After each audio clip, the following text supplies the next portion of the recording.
दिसंबर 2025 से current affairs के जितने भी इंपॉर्टेंट क्वेश्चन बन सकते हैं सारे हम इस वीडियो में डिस्कस करेंगे और हर क्वेश्चन से रिलेटेड इंपॉर्टेंट फैक्ट भी मैं आपको बताऊंगा। तो आप पूरा वीडियो बहुत ध्यान से देखिए।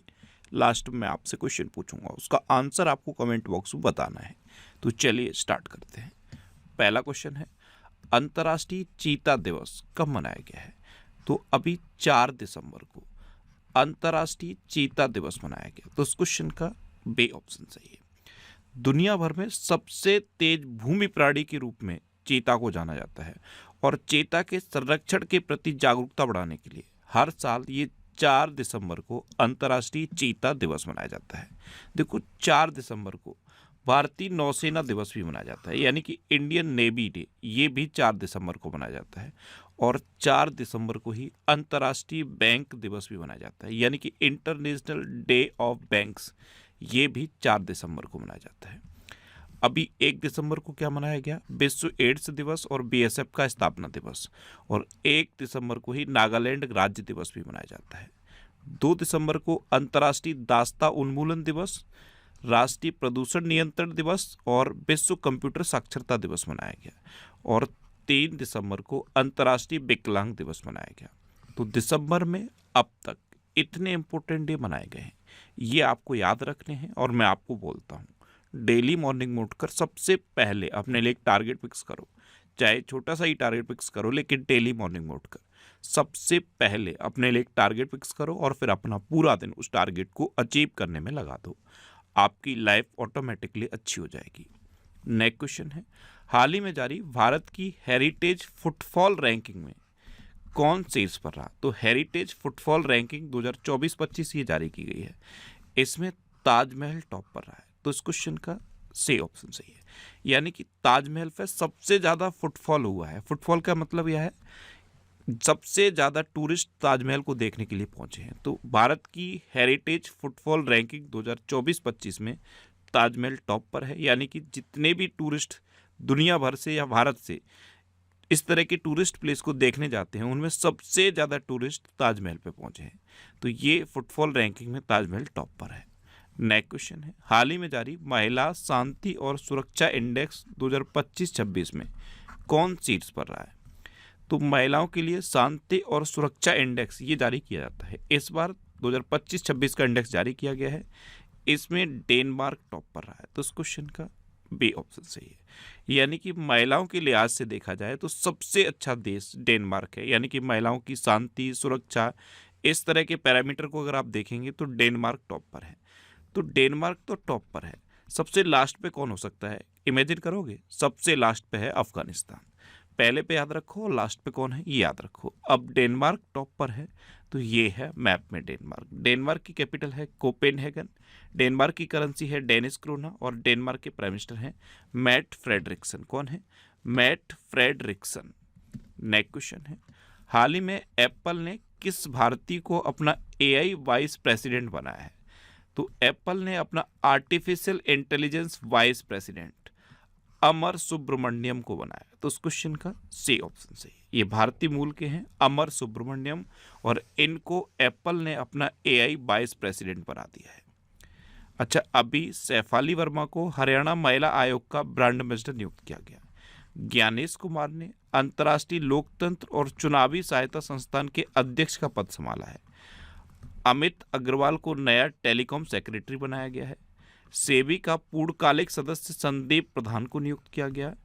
कीर्ति सुरेश को यूनिसेफ इंडिया का सेलिब्रिटी एडवोकेट नियुक्त किया गया। आरबीआई ने एस कृष्णन को जम्मू कश्मीर बैंक के अध्यक्ष के रूप में नियुक्त करने की मंजूरी दी। वॉलमार्ट के सीईओ के रूप में जॉन फर्नेर को नियुक्त किया गया। शेखा नासिर अल नोबेस ये संयुक्त राष्ट्र पर्यटन का नेतृत्व करने वाली पहली महिला बनी है। अभी अपॉइंटमेंट से रिलेटेड इतने क्वेश्चन आपको याद रखने हैं। वैसे नवंबर मंथ में जितने भी अपॉइंटमेंट हुए हैं, नवंबर में सारे अपॉइंटमेंट इस वीडियो में मैंने कवर किए हैं।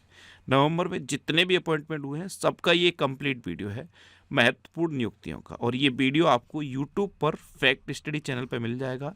तो यूट्यूब पर फैक्ट स्टडी सर्च करके आप इस वीडियो को देख सकते हो। नेक्स्ट क्वेश्चन है, हाल ही में किस राज्य के पूर्व राज्यपाल स्वराज कौशल का निधन हुआ है? तो स्वराज कौशल, ये सुषमा स्वराज के पति थे और वर्तमान समय में जो सांसद हैं बांसुरी स्वराज, उनके ये पिता हैं। ये मिजोरम के राज्यपाल रहे थे और अभी इनका निधन हो गया। तो उस क्वेश्चन का बी ऑप्शन सही है। अच्छा, ये मिजोरम के राज्यपाल रहे, तो मिजोरम के बारे में एक क्वेश्चन मैं आपसे पूछ रहा हूँ। अभी आर्कियोलॉजिकल सर्वे ऑफ इंडिया ने मिजोरम में एक राष्ट्रीय महत्व का स्मारक घोषित किया था, उसका नाम बताओ। ये आज का आपका पहला क्वेश्चन है। आर्कियोलॉजिकल सर्वे ऑफ इंडिया ने मिजोरम में राष्ट्रीय महत्व का एक स्मारक घोषित किया था, उसका नाम मैंने आपको बताया था और ये भी बोला था ये इंपॉर्टेंट है। तो उस स्मारक का नाम आप कमेंट बॉक्स में बताओ।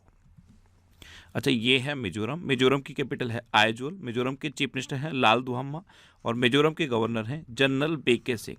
आपको पता है मिजोरम इकलौता ऐसा राज्य बन गया है जहां पर भिक्षावृत्ति को प्रतिबंधित कर दिया गया है। नेक्स्ट क्वेश्चन है, हाल ही में जल जीवन मिशन योजना के तहत शिकायतों में कौन सबसे आगे है? तो जल जीवन मिशन योजना के अंतर्गत जो अनियमितता और काम में खराबी की शिकायतें हुई हैं, वो सबसे ज़्यादा शिकायतें उत्तर प्रदेश में हुई हैं। तो उस क्वेश्चन का डी ऑप्शन सही है। अब उत्तर प्रदेश, तो ये है मैप में उत्तर प्रदेश। उत्तर प्रदेश की कैपिटल है लखनऊ और लखनऊ गोमती नदी किनारे स्थित है। उत्तर प्रदेश के चीफ मिनिस्टर हैं योगी आदित्यनाथ और उत्तर प्रदेश की गवर्नर हैं आनंदीबेन पटेल। अच्छा, उत्तर प्रदेश का राजकीय पशु है बारहसिंगा, राजकीय पक्षी है सारसिया क्रॉच, राजकीय पुष्प है पलाश और राजकीय वृक्ष है अशोक का वृक्ष। अभी दीप्ति शर्मा उत्तर प्रदेश पुलिस में डीएसपी के पद पर शामिल हुई है। उत्तर प्रदेश सरकार ने महिलाओं को नाइट ड्यूटी के लिए अपनी सहमति देने का अधिकार दिया है। लखनऊ यूनेस्को के क्रिएटिव सिटी ऑफ गैस्ट्रोनॉमी में शामिल हुआ। इससे पहले एक शहर यूनेस्को की क्रिएटिव सिटी ऑफ गैस्ट्रोनॉमी में शामिल हो चुका है, उसका नाम कई बार मैंने आपको बता दिया। ये आज का आपका दूसरा क्वेश्चन है। भारत का पहला शहर कौन सा था जो यूनेस्को की क्रिएटिव सिटी ऑफ गैस्ट्रोनॉमी में शामिल हुआ? आंसर बताओ कमेंट बॉक्स में। अच्छा, रक्षा मंत्री राजनाथ सिंह ने लखनऊ में टाइटेनियम और सुपर अलॉय मटेरियल प्लांट का उद्घाटन किया। अयोध्या दीपोत्सव में 26,17,215 दिए जलाकर गिनीज वर्ल्ड रिकॉर्ड बनाया गया। उत्तर प्रदेश सरकार प्रत्येक मंडल मुख्यालय पर दिव्यांग पुनर्वास केंद्र स्थापित करेगी। स्वदेशी उत्पादों को बढ़ावा देने के लिए उत्तर प्रदेश सरकार स्वदेश मेले का आयोजन कर रही है और उत्तर प्रदेश सरकार ने औषधि निरीक्षकों को औषधीय रसायनों के निरीक्षण का अधिकार दिया है।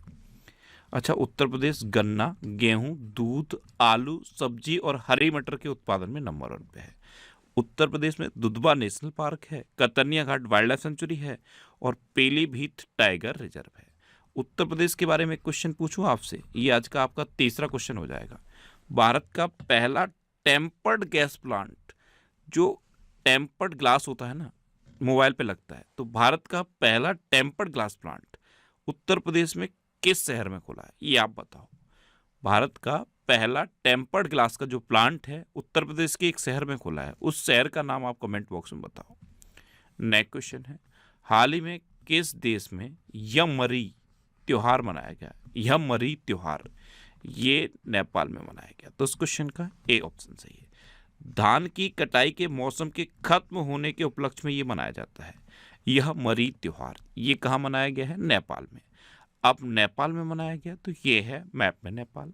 नेपाल की कैपिटल है काठमांडू। नेपाल की करेंसी है नेपाली रुपया। नेपाल की प्राइम मिनिस्टर हैं सुशीला कार्की और नेपाल की प्रेसिडेंट है रामचंद्र पौंडेल। इनका नाम आप जरूर याद कर लो। ये कामी रीता शेरपा हैं, इन्होंने 31 बार माउंट एवरेस्ट फतेह किया है। और ये ल्याकपा शेरपा हैं, इन्होंने 10 बार माउंट एवरेस्ट फतेह किया है। तो महिला कैटेगरी में इनका नाम याद कर लो, पुरुष कैटेगरी में इनका नाम याद कर लो। भारत और नेपाल के बीच में सूर्य किरण नाम की एक्सरसाइज होती है। क्या? भारत और नेपाल के बीच में सूर्य किरण नाम की एक्सरसाइज होती है। अच्छा, 300 वर्ष पुराना कार्तिक नाच उत्सव ये नेपाल में संपन्न हुआ। आरबीआई ने नेपाल को भारतीय रुपए में उधार देने की अनुमति दी है। नेपाल में 5 दिवसीय तिहार उत्सव मनाया गया। सबिता भंडारी नेपाल की पहली महिला अटॉर्नी जनरल बनी। नेपाल ने 26 अपंजीकृत सोशल मीडिया प्लेटफॉर्म पर प्रतिबंध लगाया था और इसी के विरोध में वहां पर जैनजी आंदोलन हुआ था। नेपाल आधिकारिक तौर पर अंतर्राष्ट्रीय बिग कैट अलायंस में शामिल हुआ। नेपाल में भारतीय दूतावास ने हिंदी साहित्य उत्सव का आयोजन किया और दक्षिण पूर्व एशिया क्षेत्र में रूबेला से मुक्त घोषित होने वाला पहला देश नेपाल बना है। नेक्स्ट क्वेश्चन है, वैश्विक रेटिंग एजेंसी फिच ने वित्त वर्ष 2026 के लिए भारत के जीडीपी वृद्धि का अनुमान को बढ़ाकर कितना कर दिया है? तो इसको बढ़ाकर अब 7.4 कर दिया है। पहले फिच ने 6.9% का अनुमान लगाया था, अब फिच रेटिंग्स ने इसे बढ़ाकर 7.4 कर दिया है। तो इस क्वेश्चन का बी ऑप्शन सही है।